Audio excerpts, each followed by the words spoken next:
Assalamu alaikum. Assalamu alaikum wa rahmatullah. Bismillahir Rahmanir Rahim. Alhamdulillah Rabbil Alameen. Wa sallallahu ala Muhammad wa alihi at-tahirin. Allahumma salli ala Muhammad wa ala Muhammad. In the traditions of Ahlul Bayt, we read that Rajab is a river in heaven. Nahrun fil Jannah. What does this mean? And how does that affect us? Water, the essence of water, the meaning of water, the universal meaning of water is that which satiates you. That which satiates you. Now, that's the universal meaning. It's inseparable from water. But the application differs according to the realm of existence. So, for example, in the physical realm of existence, that which satiates you is this H2O that we drink. And that's why we call it water. Because the meaning of water is that which satiates you. Even before this H2O existed, this was the meaning. Well, that's not technically true, but the reason why they called H2O water is because it satiates you. But that's in the physical realm. In the metaphysical realm, whatever qualifies as satiating you, that is also called water. And it's water in real, haqiqi terms. It's not a metaphor. There's no allegory. So here suddenly we see that Rajab is a river in heaven. Now heaven is metaphysical. It's in Yawmul Akhir. It's in another realm. It's not in this realm. Yawm means manifestation. The reason we call it day, we call it Yawm, because it manifests that which we couldn't see at night.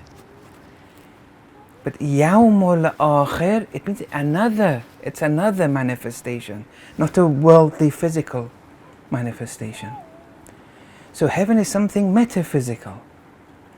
And therefore the river in heaven, this too is metaphysical, and therefore this H2O is that which satiates you in the metaphysical realm. What is it? It's knowledge. It's the knowledge, true knowledge, Tawheed. Rajab, the month existed before Islam. Rajab in Arabic, Ibn Arabi says that it means Samad. It's a name of Allah. It means Samad. Today when we discuss Tawheed, Qul, Bismillahir Rahmanir Rahim, Qul, who? Say him. Who is a name of Allah. What the theologians call Allah, the Urafa call him who? The philosophers call him pure existence. Say him, pure existence. Allah, it's an external name. It's a name. Ahad is one. Pure existence is one. Has no beginning, has no end. So this one is infinite because it has no beginning, has no end. It's infinite. Allahu Samad. Allah is Samad, meaning he's empty free. Nothing is Allah free. Nothing is existence free. Nothing is empty from Allah. Nothing is empty of existence. Lam Yalid, he doesn't give birth. When a mother gives birth, the child now is independent from the mother.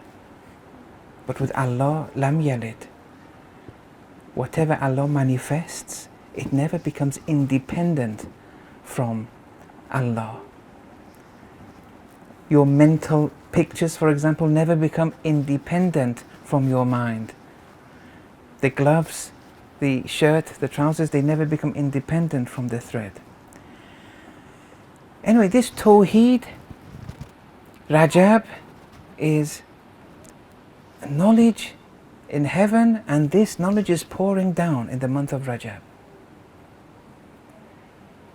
We all have access to it. It's pouring down from the metaphysical realm, but here our hearts have to be ready. If the heart's not ready, the water is gone to waste. Knowledge has gone to waste. Tawheed has gone to waste. That's why in the month of Rajab, when you look in the books of dua, it focuses on two rituals. And one is Tawheed, reciting Suratul Ikhlas, Qul Huwa Allahu Ahad, either 100 times in the morning, 100 times at night, or 70 in the morning, 70 at night, 100 times throughout the whole month of Rajab, whenever you want, 100 times every day if possible, 1,000 times if you can during the whole month, and so on and so forth. They're full of these kind of traditions, but it's all on Suratul Ikhlas. Look, it's a river in heaven, it's pouring. Divine knowledge is pouring. Divine knowledge. And that's why Rajab is also called the month of Allah subhanahu wa ta'ala. And Tawheed is being poured down. Not that Tawheed is not being poured down in other months, but we believe that every moment of time is different to another. From moment to moment, every moment has its own identity and passport details. Some parts of the year are different to other parts of the year. Each has its own effect. So this is being poured down. Now let's see if we're a good recipient or not. The second ritual which we see in the month of Rajab is istighfar, saying astaghfirullah as much as you can, although they do assign numbers 100 times every day, or 100 times in the morning, 100 times at night, and so on and so forth. But seeking Allah's forgiveness.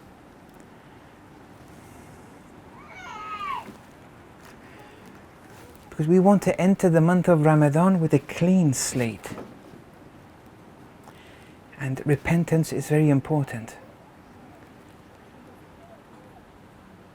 Sometimes you've sinned and you say, Allah forgive me, and the sin is forgiven. Or even if you didn't repent, for most sins you can be forgiven if you do good deeds, the hasanat. Or even crying for holy figures in Islam may relieve you of that sin and forgive you. For example, crying for Imam Hussein alayhi salam. You committed one sin and then you cried for Imam Hussein, and then that sin will be forgiven. And that's possible. Or verbally repenting for your sin to be forgiven. That's okay. But the effects of the sin won't be cleansed. That's a different story. Crying for Imam Hussein, no. This is something different now. The sin is one thing, but the effects of the sin is something else.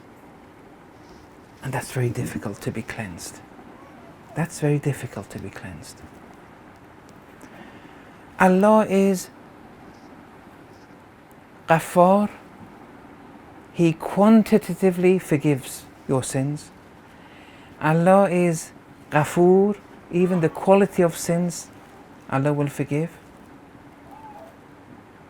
But Allah is also Afu.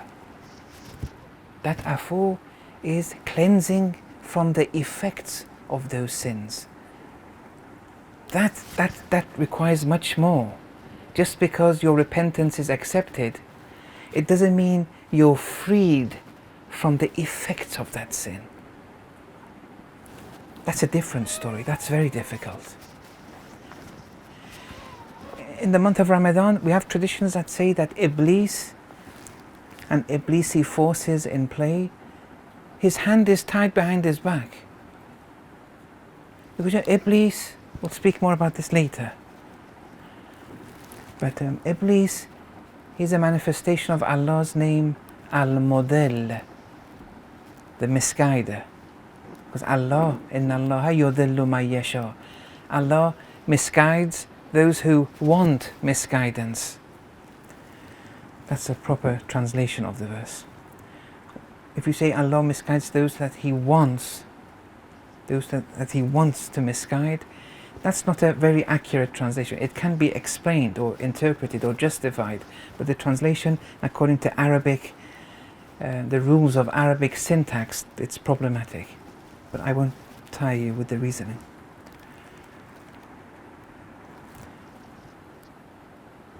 Allah is the misguider.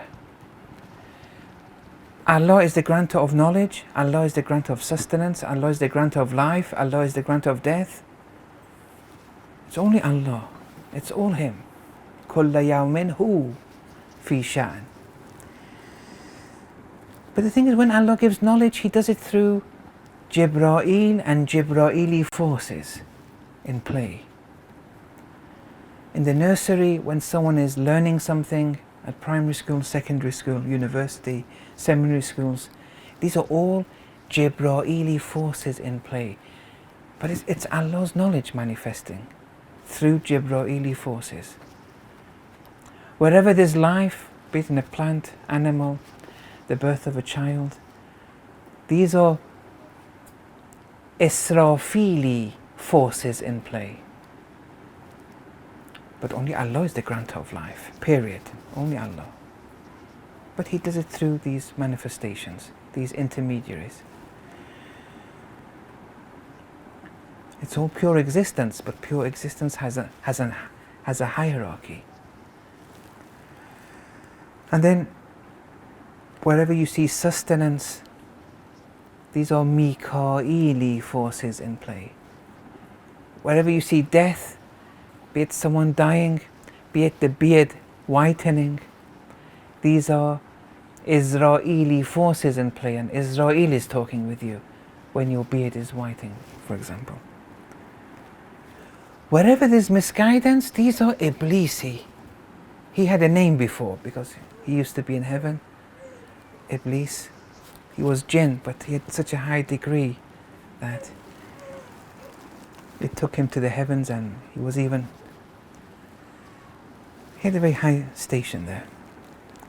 And there, his name was Israel, or yes, Isra. Yes, I can't with Israel with an ain at the end. I can't remember exactly, but there was a name he had. It was an angelic name. And after his sin, although we'll speak about this later, because to understand Iblis, it's important to understand Islamic leadership. You have to understand what Iblis means.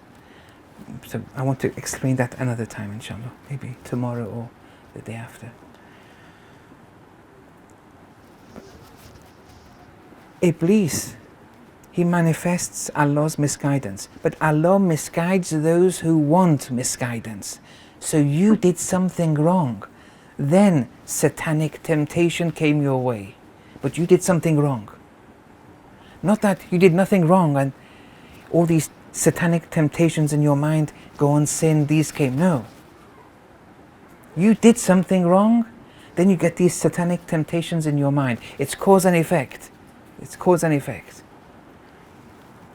What is it that you did wrong, which in proportion to what you did, you get these satanic temptations? The answer is ghaflat, forgetting Allah. To the degree you forget Allah in a 24-hour period, in proportion to that degree, you will have satanic temptations. This is an equation, cause and effect. Not that you did nothing wrong, but you keep on, yes. So, Iblis is an agent of Allah subhanahu wa ta'ala. And actually he's ma'soom in this agency that he's been assigned by Allah, with Allah's permission.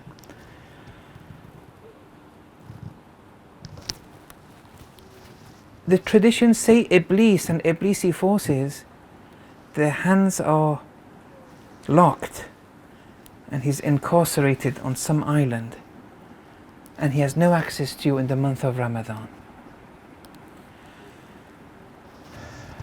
Why? What does this mean? It means in the month of Ramadan, even if you forget Allah, you will have no satanic temptations. This is one of the blessings of the month of Ramadan. Whereas before, the rule was, in proportion to how much you forget Allah in any given 24-hour period, satanic temptations come your way. In the month of Ramadan, even if you forget Allah, satanic temptations won't come your way unless you sin, a Sharia sin. That's the exception. Then everything breaks loose. But if we don't sin, he won't come. We'll have no satanic temptations. Question: why do we therefore still have all these temptations in the month of Ramadan? Because we didn't repent. We didn't enter with a clean slate. Sinning is one thing, erasing the effects is another. That's something else. There's no simple guarantee. There's no abracadabra here. You have to take this very seriously. So in the month of Rajab, and you know the month of Rajab, the first of Rajab is when Noah's Ark, Nabi Nuh, it landed on Mount Judy on the first of Rajab. It's the beginning of new life. It's the beginning of, yes, new. In that case, it was surviving materialistically because only 80 people were on the ark, and then now they have to start again. Also, the beginning of spiritual life. But on the first of Rajab, it's commonly attributed to this event. And since it's the beginning of life, be it materialistic or spiritual, in the books of du'as, we see in the books of du'as, when they go through the months, the du'as of each month, they start with the month of Rajab. They start with that. Maybe that's one reason, the start of, spiritual life. Also in preparation for the month of Ramadan. But Rajab, these two rituals we see, it's very important. There are many other du'as and everything, but it's based on Tawheed and Istighfar. Now this knowledge of Allah, divine knowledge, Tawheed, is pouring down. Pouring down through what? Rivers have branches, what we call tributaries. These branches, tributaries through which rivers flow. Branches in Arabic is shu'bah. Shu'bah. Oh, now we enter the month of Sha'ban. It comes from shu'bah. It's the month of tributaries. Tributaries of that river. The Ahlul Bayt. The maximum manifestations of Allah's attributes. You have to get it from Ahlul Bayt, this knowledge. They are the tributaries. There's a hierarchy to pure existence. It's all cause and effect. You want to see Allah's patience, you have to see Amirul Mu'mineen. You want to see His forgiveness, see Amirul Mu'mineen. You want to see His revenge, see Amirul Mu'mineen. And so on and so forth. The month of Sha'ban, month of Rajab. Yeah. Anyway, the Sha'ban is the month of the tributaries. This goes through the Ahlul Bayt. That's why it's called the month of the Holy Messenger. That's why it's called the month of Ahlul Bayt. And that's why salawat is recommended. When you go through the books of du'as, in this month of Sha'ban, there are many du'as, but the ritual of reciting a lot of salawat, it's recommended. 1,000 every day, 100 every day. Allahumma salli ala Muhammad wa ali Muhammad. Salawat. Allahumma salli ala Muhammad wa ali Muhammad.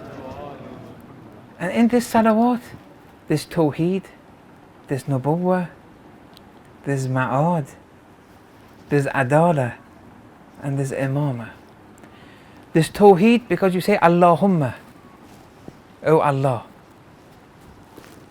There's nubuwwah, you say ala Muhammad sallallahu alayhi wa sallam. There's imamat wa ali Muhammad.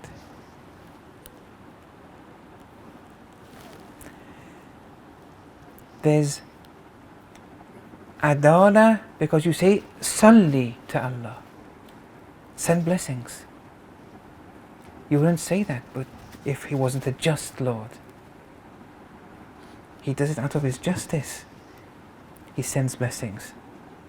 Although He sends blessings to everyone, but since these are maximal manifestations of Allah's attributes, yes, we're going through these individuals. And ma'ad, because this saleh, send blessings, when? Now? When they're living? Or when they're passed away? Are they no longer manifestations of Allah's attributes? Of course they are. So even in the metaphysical realm, even after they die, salli ala Muhammad wa ali Muhammad, because they are manifesting moment to moment. When they were here, when they were in the other realm, they're still manifesting.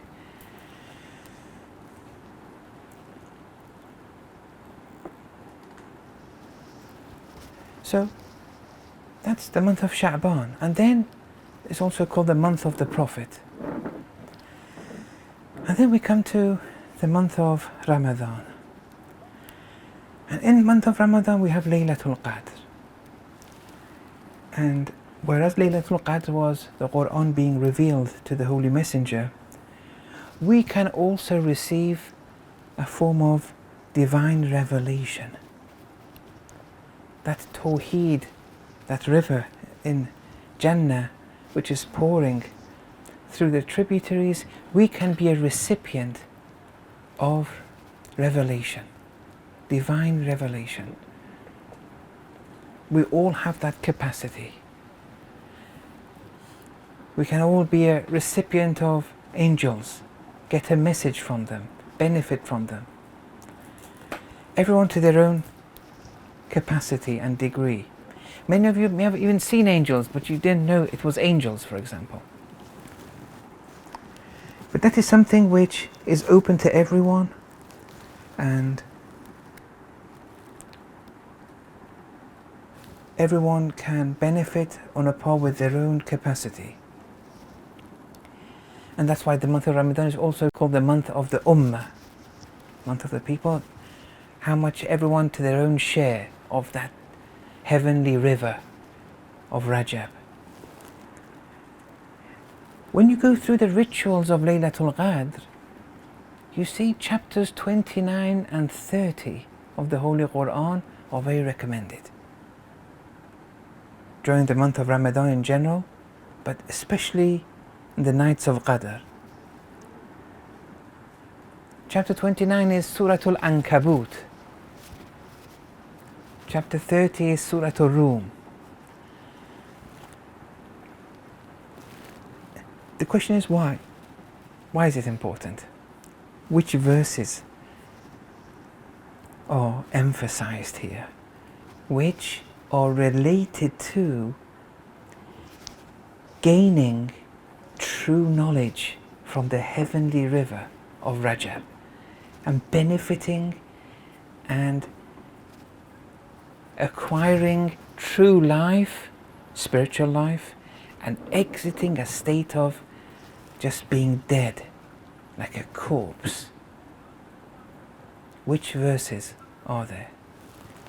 In chapter 29, verse 64, وَمَا هَذِهِ الْحَيَاةِ وَمَا هَذِهِ الْحَيَاةُ الدُّنْيَا إِلَّا لَهْوٌ وَلَعِبٌ. This is in chapter 29, Surah Al-Ankabut. That this Hayatul Dunya, this worldly life, what is it? The Quran says it's nothing but lahu and play, diversion and play. It's a game. Diversion means being diverted away from Allah in different forms, and game is a game where any sequence of actions that you do which is traced back to one's imagination, they call it la'ib. It's a game. Do you know when children play with toys, for example, this is mummy, this is daddy in the toys, and we're playing and everything. Daddy's a pilot and this is, they're flying from here, how they play. Then the mother calls them to come and have dinner, they just throw everything, they forget everything. It was all imaginary. That's a game. This worldly life is a game. Now that, inshallah, we'll open that up maybe tomorrow morning. It's a diversion and it's a game. Okay, anything else? Then it continues. وَإِنَّ الدَّارَ الْآخِرَةَ لَهِيَ الْحَيَوَانِ. This worldly life that we're in this physical realm, this Hayatul Dunya, it's a diversion from Allah and it's a game. It's all takhayyul, it's all imaginary.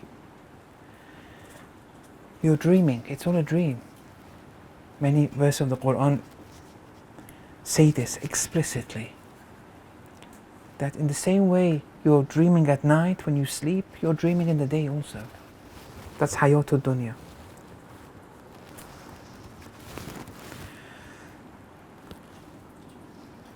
But Akhirah, this Akhirah, which is the metaphysical realm, it's a metaphysical realm.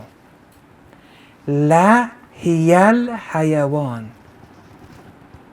I don't want to go through the Arabic, particularities, the rhetoric of this verse, but there are 3 or 4 different particles here, all emphasizing that Akhirah, that is true life, and anything else, it's not life, it's you're dead in that realm. Lahiyal hayawan law kanu ya'lamun. If only they knew, but they don't know.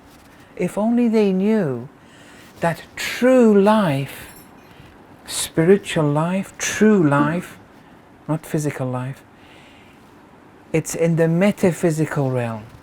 And we are also metaphysical creatures. We have a physical dimension, but we have a metaphysical dimension too. That is true life. But Hayatul Dunya, it's nothing to do with true life. It's dead. If you're drowned in it, you are dead. What does it mean to be dead? It means lahu and la'ib, when you're diverted from Allah and when you're in a game. But we still haven't opened these 2 up yet. All we know is, if you're only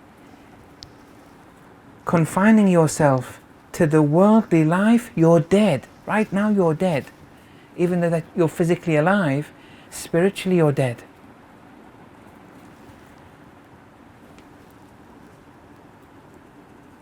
Because true life is somewhere else. It can't be found in the worldly life. Okay, can you explain what this death means, being dead, whilst living physically in this world? It means only lah and la'ib.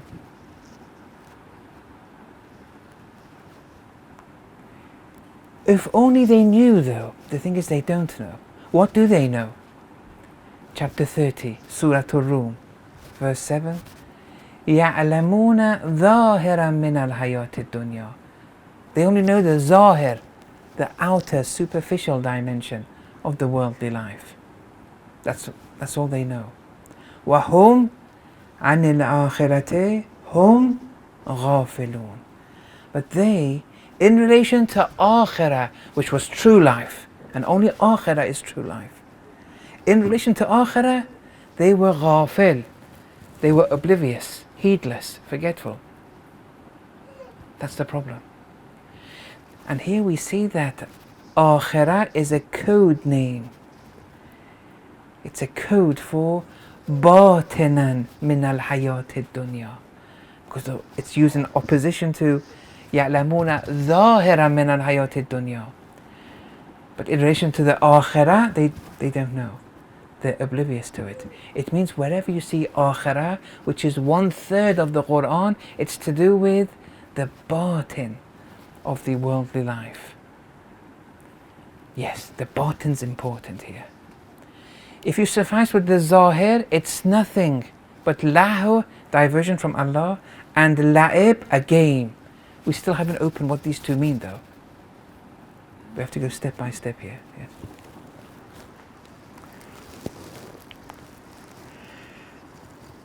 So the question is, why are we dead?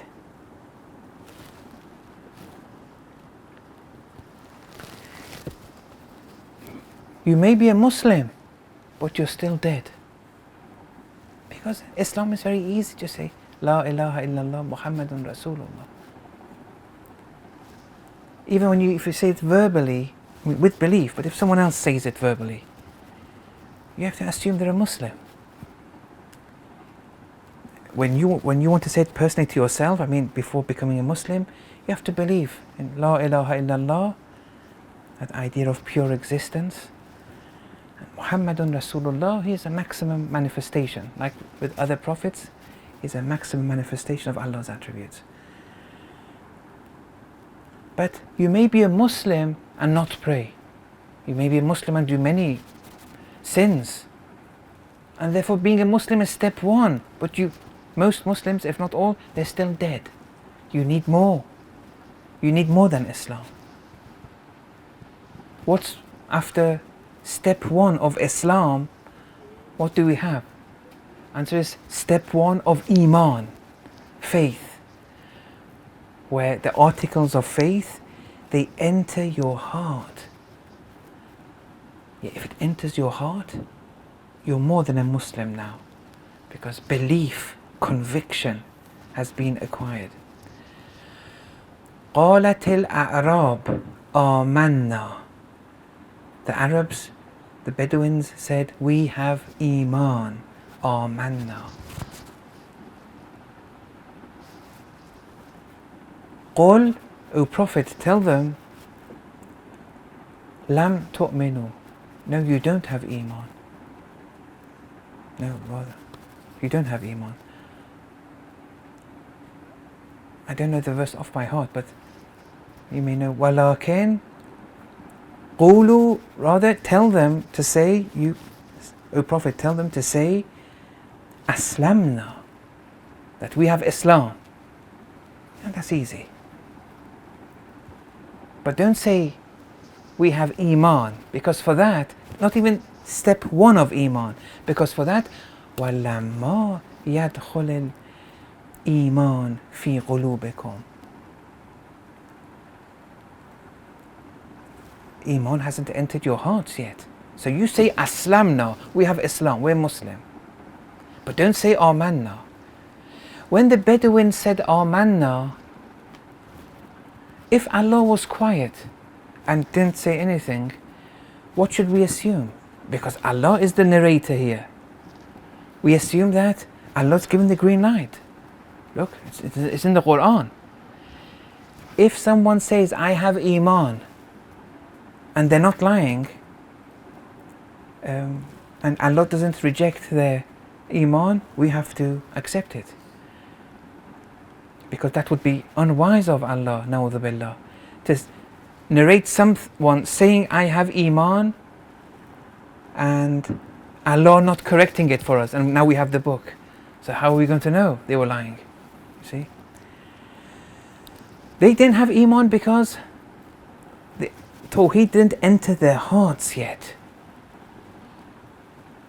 they said La ilaha illallah, but they were scared from other than Allah too.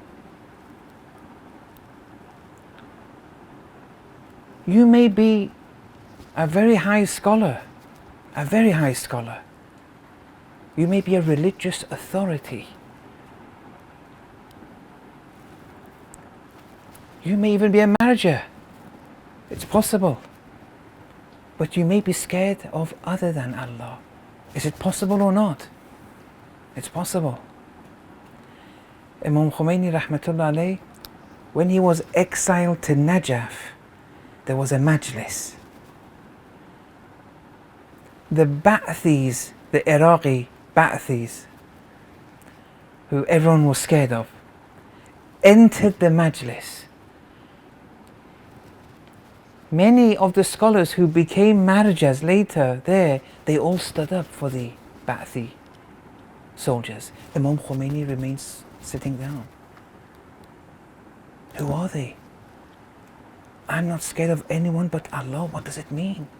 Standing up for these criminals. He wouldn't stand up. And he was living in Iraq. They could have easily taken him away. He wasn't scared of death. He wasn't scared. One of his doctors then narrated on Iranian television when there was a time where they would always connect him with a heart machine to monitor his heart. They were very scared that he may have a heart attack or different things, so they would observe him very regularly. And once, when they were bombing Tehran, the windows of the residence where Imam was residing cracked. It had reached. The bombs didn't hit the house, but it was nearby. The doctor narrated this, that when we looked on his heart ECG, it didn't change a bit at that moment. Yes, he's not scared of anything. La ilaha illallah has entered his heart. Actually, Imam Khomeini gives an example of the person who does the ghusl of the corpse. He gives this example. We all know that the person is dead, but we're scared to sleep in the same room as a corpse. We all academically know that corpse is dead, but we won't sleep. But that person who is the ghuslator, who does the ghusl, he has iman that that corpse is really dead. He has conviction, so he'll sleep even with the corpse in the room. He's not scared at all. Tawheed has to be incorporated in you. Then that's level 1 of iman. That's level 1.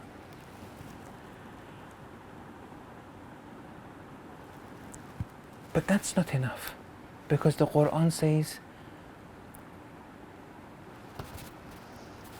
in one verse, it says, Ya ayyuhal ladhina amanu, chapter 8 verse 24. No, sorry, chapter 2 verse 208.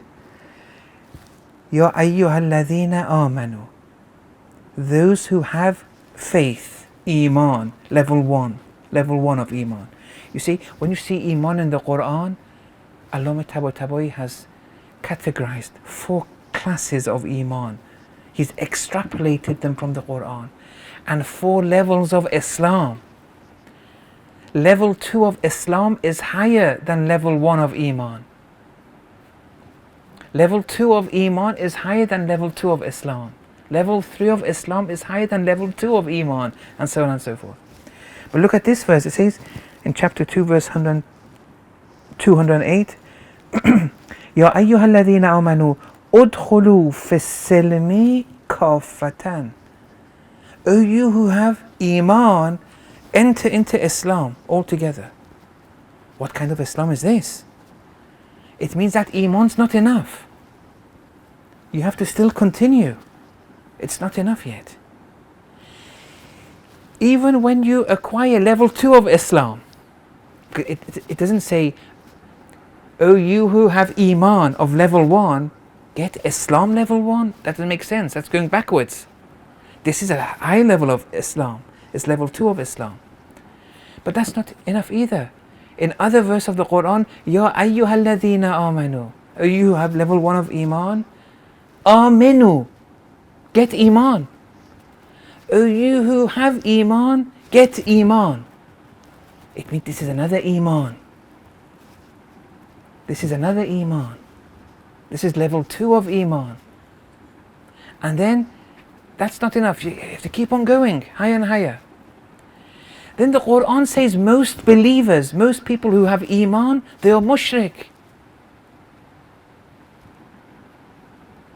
Chapter 12, verse 106. وَمَا يُؤْمِنُ أَكْثَرُهُمْ بِاللَّهِ إِلَّا وَهُمْ مُشْرِكُونَ. Look, you may be a Muslim, you may be a believer, Iman, you may be a mu'min, you may be a higher Muslim, a higher mu'min, but you're still dead. You're still dead. You still haven't acquired the true life, true tawheed, true knowledge. You're still a living corpse.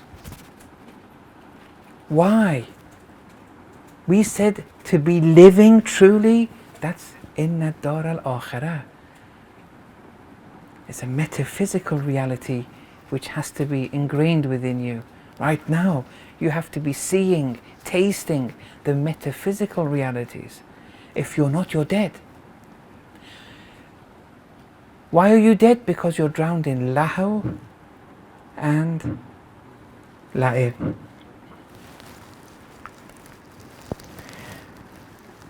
In chapter 8, verse 24, يا أيها الذين آمنوا استجيبوا لله وللرسول إذا دعاكم لما يحييكم. So, oh, you who have faith, you have Iman, yes, but you're still dead. And the Quran says most believers are dead. Answer to Allah's call. Answer to the call of the Prophet, so that Allah may grant you life. Ya ayyuhalladhina amanu. But you are dead. You have to do more, then Allah will grant you life. Look. So we're getting closer now. There's some signs here that the invitation to true life, even though we're mu'min, we're still dead. But there is an invitation. We have to be granted true life. Why aren't we granted true life? Because of lahu and la'ib. They are the hindrances, because they are dead.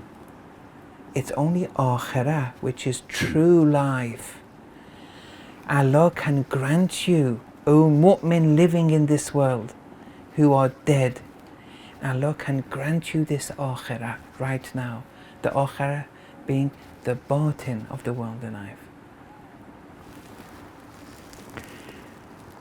We're so dunya toxicated that we are hindering ourselves, and that's why we're dead.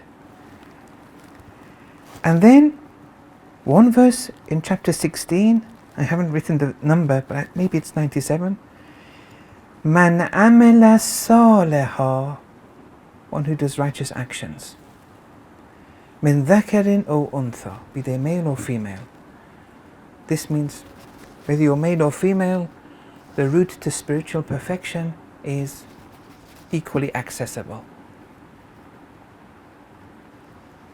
This argument that women are naqisul iman, that's another story. It's another narrative. Many women their spiritual perfection was more than a lot of prophets, if not all, in relation to Lady Fatima, but most prophets in relation to Lady Maryam, alayhim as-salam. So yes, spiritual perfection is open to everyone. Man amila saliha, who does righteous actions. Min dhakarin o untha, be they male or female. Wa huwa mu'min, whilst they have Iman. Which level of Iman is this? A question mark for now. But the result is فَلْنُحْيِيَنَّهُ حَيَاةً طَيِّبَةً. We will most definitively grant them the pure life, that life which they didn't have and they were dead, we're going to give them. So this iman is a high level of iman. It's not the iman where the Quran says most of the mu'mins are mushrik. It's not that iman. It's not the iman of Ya ayyuhal ladina aminu udkhulu fis silm kaffatan, or Ya ayyuhal ladina amanu aminu. No. This is a whole different ball game now. Because you're going to be granted it. But what do you have to do to be granted life, metaphysical life, the batin of the worldly dunya, to be a recipient of it in the month of Ramadan or outside the month of Ramadan? What you have to do? Man amila salaha. Really? So what are all these actions we're doing? What's the answer? It's not righteous actions. These actions that you think you're doing and you call yourself a doer of righteous actions, how can they be righteous actions when you are dead? ما هذه الحياة الدنيا إلا لهو ولعب. You may seem as doing, you look on the outside, it seems that you're doing righteous actions, but righteous actions is not a function of the zahir. It depends on your inside whether the action, the zahiri action you're doing is a righteous action or not. And therefore this shows that in order for an action to qualify as being righteous, don't just say I do salat, it's a righteous action. No. This is a function of the inside now. A munafiq does salat, a mu'min does salat, the action is the same. But in order for that to be a righteous action, and for you to be granted true life, you have to be lahu free. You have to be la'ib free. And that's very difficult. And we still haven't opened it up yet. What is this lahu and la'ib? Now we enter the discussion of what it means that most believers are dead. The verse explicitly says it. Most believers are mushrik. Mushrik in the concealed sense. That they're using Allah as a means to something. For example, if someone sins, they are mushrik in the concealed sense. They're using Allah and all His blessings to go against Allah or to sin. But sometimes someone doesn't sin. They do good deeds. But in those good deeds, they're using Allah as a means. For example, they give charity, but they give charity because they want someone to feel better, their illness to go. They don't do it for Allah's sake alone. For example, a man says to his wife, I like you because of the cuisine you give me at night. Sometimes he says, I like you irrespective of whether you give me cuisine or not. In the first one, the woman is used as a means here, a means to cuisine. In the second one, the woman is the objective. It's the goal, the ends. You have to do things for Allah's sake. But if you give charity so that this child gets better, it's good, it's a good deed, but you're still a mushrik, you're still dead. Don't worry, you'll go to heaven. But heaven has degrees. When you go to as one Ustad said in Rome, it's going to be a heavenly stable. The animalistic pleasures you were looking for, you'll get it. But to be with Amir al-Mu'mineen, the Holy Prophet, these things. Concealed shirk is very difficult. There's one tradition where the Holy Messenger says, Ash-shirk fi hadhihi al-ummah, this shirk He's referring to concealed shirk. That will be evident as we go through. In my ummah, this shirk is akhfa, is more concealed, min, than, it's more concealed than, so that you can tell it's concealed shirk. It's shirk khafi, so to speak. Akhfa. It's more concealed than دبيب النملة السوداء على الصخرة السماء في الليلة الظلمة. It's more concealed than what?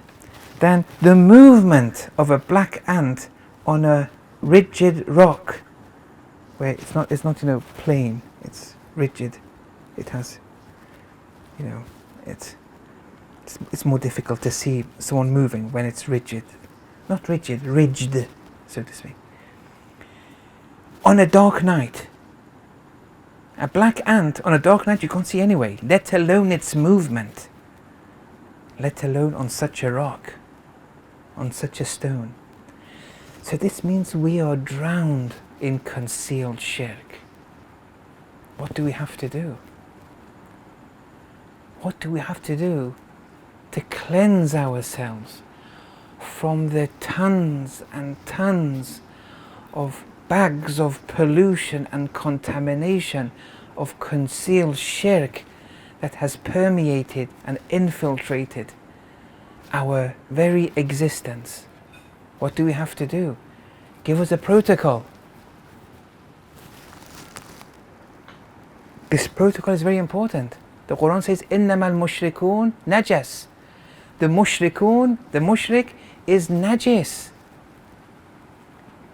This isn't mushrik only in the open form of shirk, it's the concealed shirk too. Why do we limit shirk of the Quran only to that we say, whoever says this is God? That's the open form of shirk, polytheism. Shirk has a concealed form. Every verse which is speaking of shirk, when it's used, especially in the absolute sense, both have to be taken in mind. We are spiritually najis too. Spiritually najis. We have to now cleanse ourselves.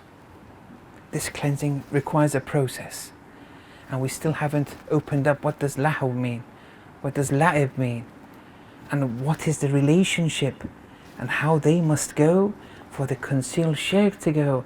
And then true life be granted upon us. Inshallah we'll continue tomorrow. Wa sallallahu ala Muhammad wa ala tahiri.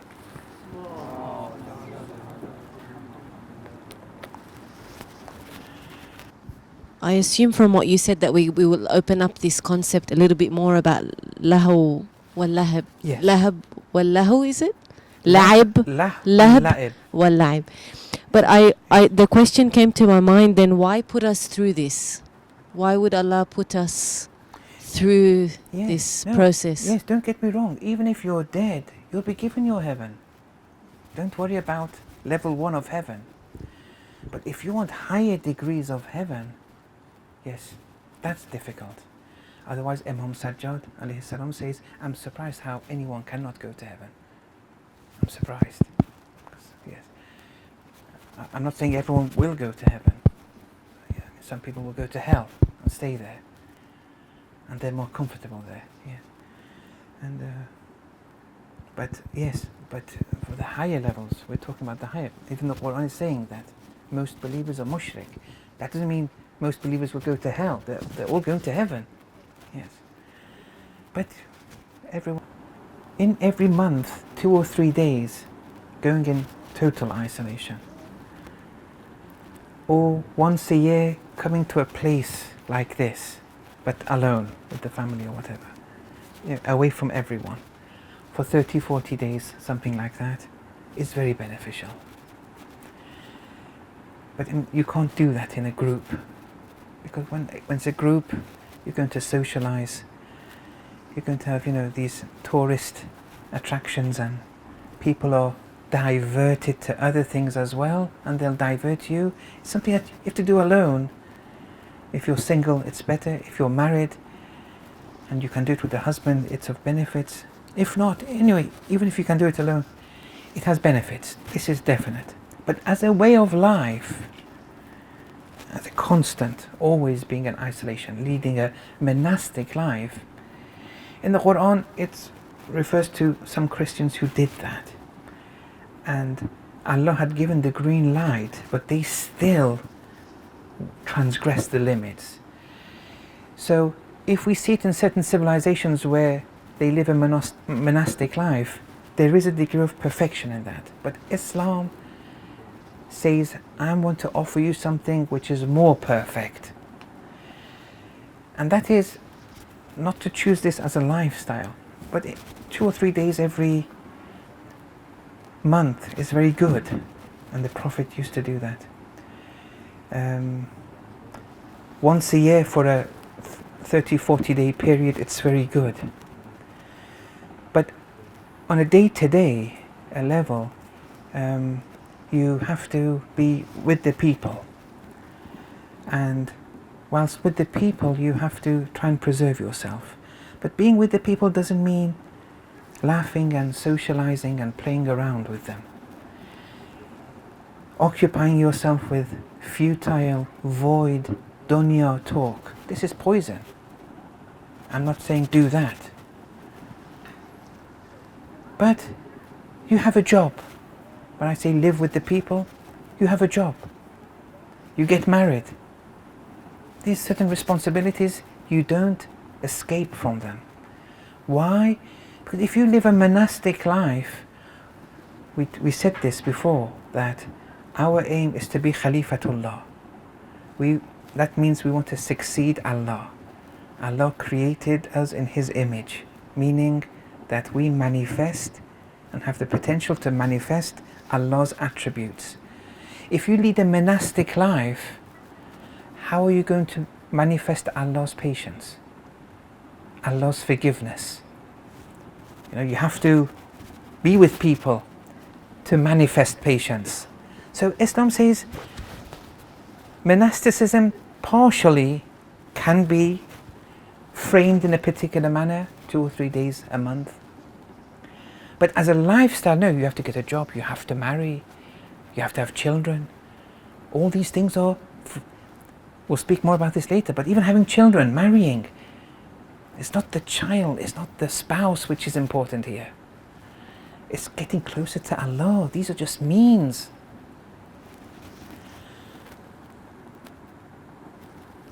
But when I say be with the people, it's this kind of thing, but not gossiping and wasting your time with pathetic talk. That you distance yourself from that. If you can guide them, guide them. If you can't and you're going to be misguided, forget it. But you have other responsibilities. It's not a responsibility to go and socialize and go out with your friends every night, every 2 nights once, or every week. We don't have such a responsibility. Responsibilities, we work.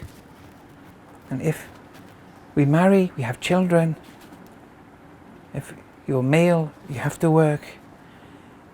If you're female, you have other responsibilities where you can manifest those attributes of Allah. But other things, you have to make sure you don't fall into sin. And therefore, solitude is good whilst being with the people. That means always recalling Allah. And solitude is a private thing, especially at night time. Especially towards the 1 or 2 hours preceding Salatul Fajr, where one, makes it in solitude with Allah alone, 1-to-1, and not in congregation. That's not sheer irfan. It's not wrong to do it in congregation sometimes, but when you look at sheer irfan, sheer mysticism, this in spiritual experiences, you do it in solitude. The mi'raj, you do it in solitude, and so on and so forth. Yes.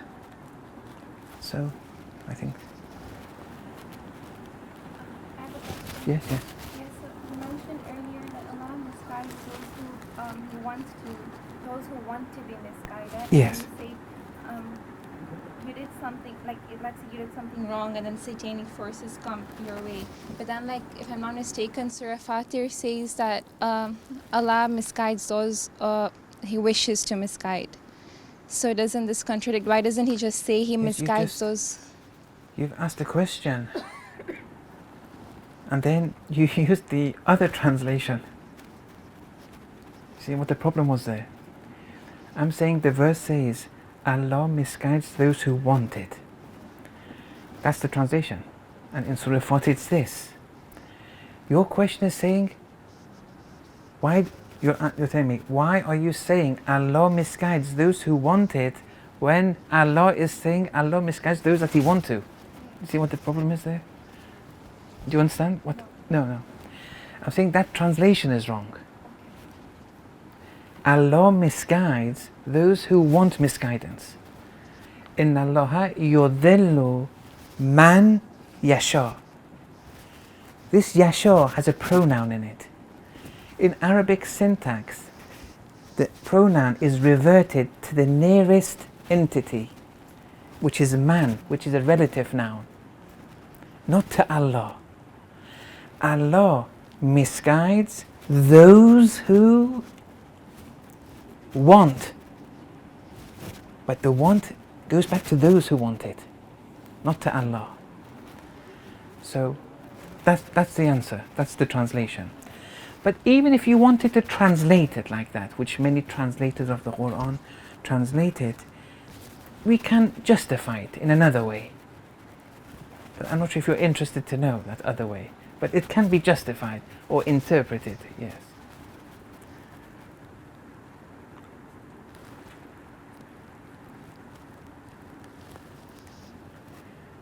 It's all cause and effect. Everything is cause and effect. Yes? Yes? Regarding the ayah you mentioned. But Hayatun Tayyiba, I have heard a hadith of when someone asked Imam Ali, what is the meaning? What does this verse mean? What does that Hayatun Tayyiba mean? And he said Al-Qana'a is contentment. So can you elaborate what he meant by contentment? Here, the signs that you've acquired true life, let's see, what are they? That's just one sign. It's not a route to acquiring it. But how can you tell someone is truly with this true life? It's contentment, true contentment, not a, it's not a show or anything like that. But they're content with their sustenance. They work for something and they're earning okay, but now something happened and they're earning less now as they used to. But they're still, everything is continuing, but they get disappointed. They're not content yet. These people are dead. They haven't really experienced anything spiritually. That's just one important sign, yes.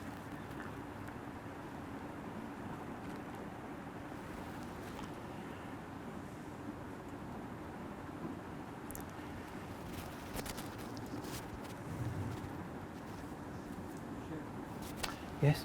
I have a question regarding the thing you said earlier about being dead, your iman being dead, and because you said that your good deeds, like when you do your sadaqah and everything, it's in order to get something back from Allah, right?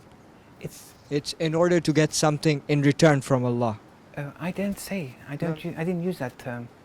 Of course you didn't. I'm rephrasing that. So, yes. So what's the question?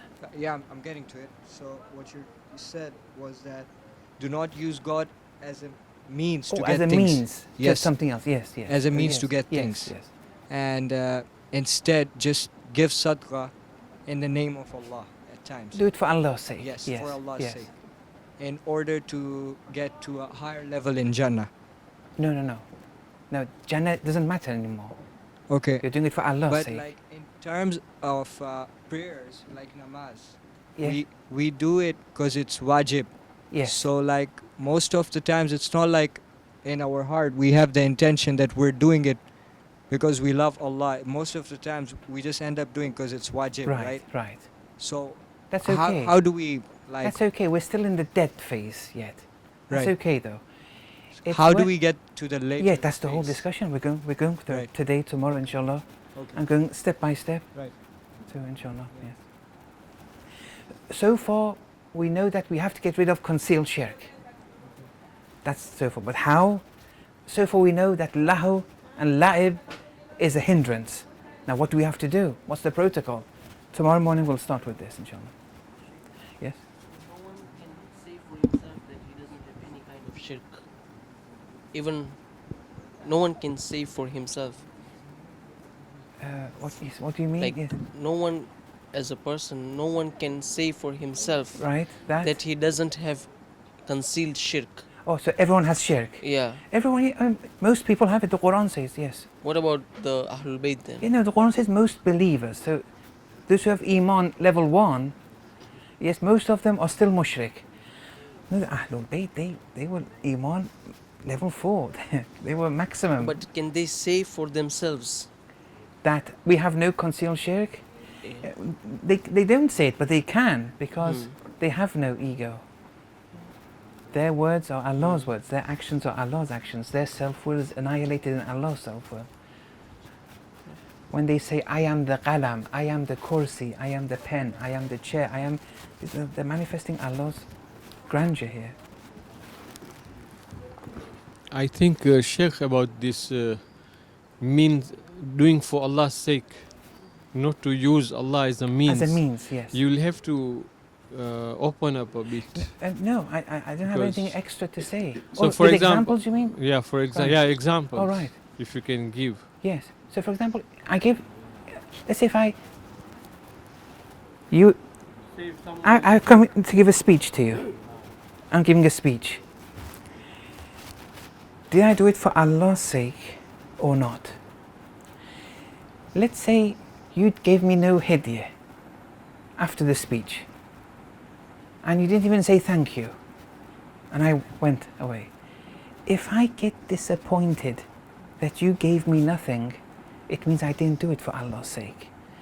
If you do it for Allah's sake, whether you give me a present or not, I do it for Allah's sake. He knows. This true life I'm only getting from Him, not $2. Or I invited you to my house for dinner.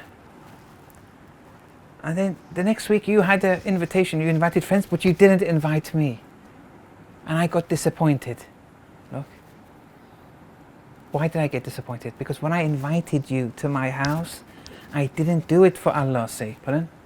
You expected something in return. Yes. I didn't do it for Allah's sake. Because irrespective of whether you invite me or not, Allah knows. Look how deficient our tawheed is, everything. Then charity. I gave the example of charity. Then reading the Quran. Ziyarat Ashura. We see, if we're honest to ourselves, it's a very bleak picture. And we're continuing from this, inshallah, from tomorrow morning, after Salatul Fajr, I think. We'll continue with this. And then we'll give a protocol. So what do we do? Yes. Yeah. Is it safe to say what you're trying to say is that unconditional? When you're Yes, saying this, yes. what we're saying is unconditional. Yes, it's for Allah's sake, period, yes. And not that because Nothing, of this yes, and that. yes, Okay. yes. And Sheikh, I have a And Dua slight. Kumail has this. And you see this unconditional love of Amirul Mu'mineen. He said, even if I'm in hell, my problem is, but am I going to be cut off from calling you? Because that I can't bear. It's a theoretical thing, but yes, sorry.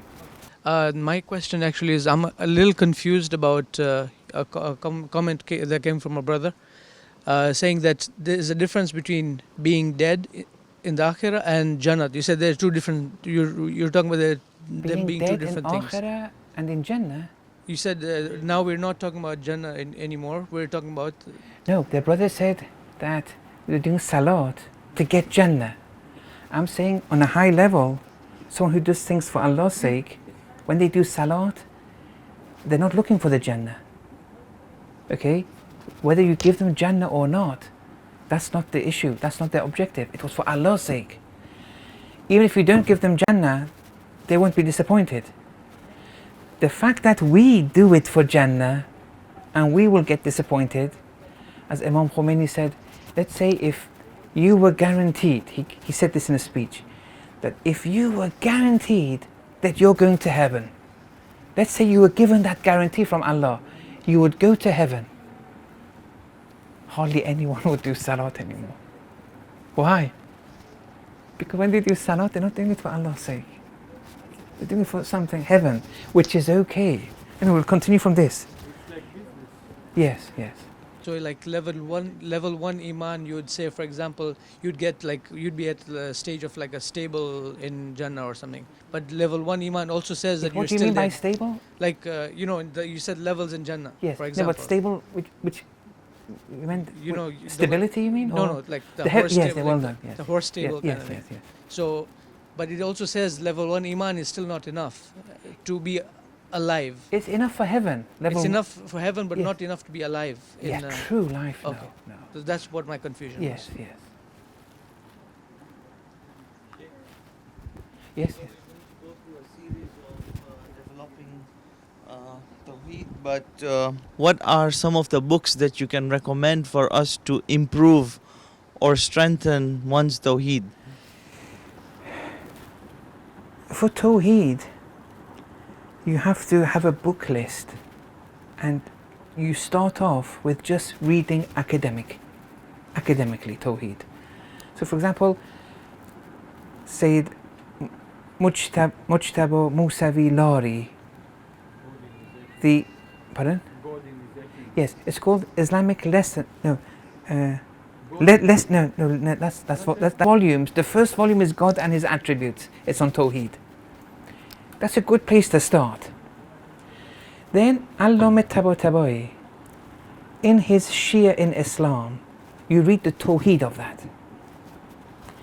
He has another book, Basic Teachings of Islam. You read only the Tawheed of that. You see? Then there are other books. You have a book list. If you do it under the auspices of a scholar, you'll benefit much more. If you do it alone, it's still going to be difficult, but it's better than nothing. So that's level one, academic, learning it academically. When it comes to incorporating it, now we enter the realm of spiritual wayfaring.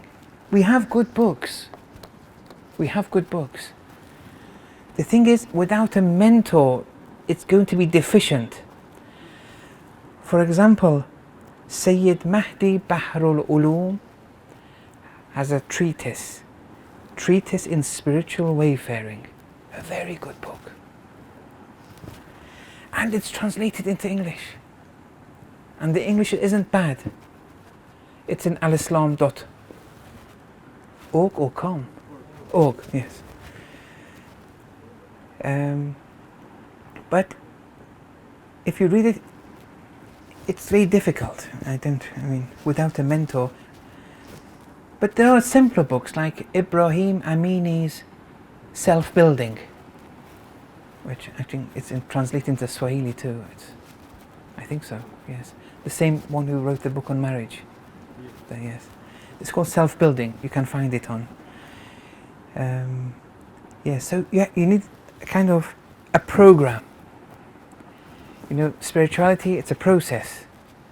And this program has to be persistent in this program. And not just, for 1 week you read hours and hours and then you forget it. For example, over 10 or 20 weeks, you have a constant program under the auspice of a scholar in Tawheed, practical Tawheed, theoretical Tawheed, or in Akhlaq, in spiritual wayfaring, and so on and so forth. This today would be the best thing. Yes.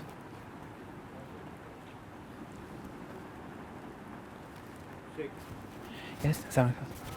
Regards to brother's, I don't know if it's an analogy or what exactly it was. He said that you have reached, if I'm not making a mistake, you've reached a stable place in Jannah. No, actually that's why I was asking, what do you mean by stable? He didn't mean a stable place. He meant the animal stable. That's what he meant. Do you know? Yes. Do you know animals, the animalistic pleasures? People in this dunya, they may be believers, but all they want in the hereafter are the animalistic. They wanted it here, but they didn't because of Islam. They control themselves or whatever. But that's what they want, and they'll be given that, and that's okay. That's level 1 of heaven. We can't all, and that's good. It's not a bad thing. But heaven has degrees, though. I mean, sometimes you may be sitting with Amir al-Mu'mineen. Look what a heaven that would be. Yes. And sometimes you want the pleasures, eating, that kind of thing. Sorry, that is why it's called a state. Yet this scholar in Qom, he very prominent scholar, I don't want to mention it. He called many people in that death phase who were believers, though, they'll get their heaven. He said, don't worry, you'll get your heaven. They'll take you to your animal stable. Yes.